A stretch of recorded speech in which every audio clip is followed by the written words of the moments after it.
Hi viewers, welcome to our channel. Indian 2 cinema box office వద్ద తడబాటుకు గురవుతుంది. అయితే గత 5 రోజుల్లో కొనసాగుతున్న విధంగానే వసూలను రాబడుతుంది.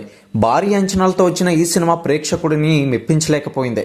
మొత్తానికి కమల్ హాసన్ అదేవిధంగా శంకర్ కాంబినేషన్లో రూపొందిన ఈ మూవీ నష్టాలతోనే ముగిసే అవకాశం కనిపిస్తుంది. అయితే సినిమాకు సంబంధించి 7వ రోజు కలెక్షన్స్ వివరాలు చూసినట్లయితే కనుక 7వ రోజు ఇండియన్ 2 సినిమా వివరాలు అదేవిధంగా బాక్సాఫీస్ వద్ద కలెక్షన్స్ గమనిద్దాం.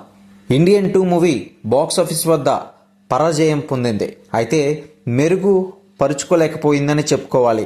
ఈ సినిమా తమిళ్లో 2.50 కోట్ల రూపాయలు, ఆంధ్ర నైజంలో 1 కోటి రూపాయలు, అదేవిధంగా హిందీ కన్నడ చిత్రాల్లో 1.5 కోట్ల రూపాయలు.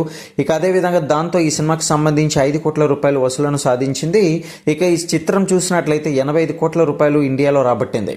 ఇక ఇండియన్ 2 సినిమా బ్రేక్ ఈవెన్ విషయానికి వచ్చినట్లయితే కనుక ఈ చిత్రం 600 కోట్ల గ్రాస్ కలెక్షన్ లక్ష్యంగా బాక్సాఫీస్ జర్నీ అయితే మొదలుపెట్టింది. ఇక ఈ చిత్రం ప్రస్తుతం 150 కోట్లు మాత్రమే నమోదు చేసింది. దాంతో ఈ సినిమా భారీ నష్టాల్లో ముగిసే అవకాశం ఉందని ట్రేడ్ వర్గాలు అయితే వెల్లడిస్తున్నాయి.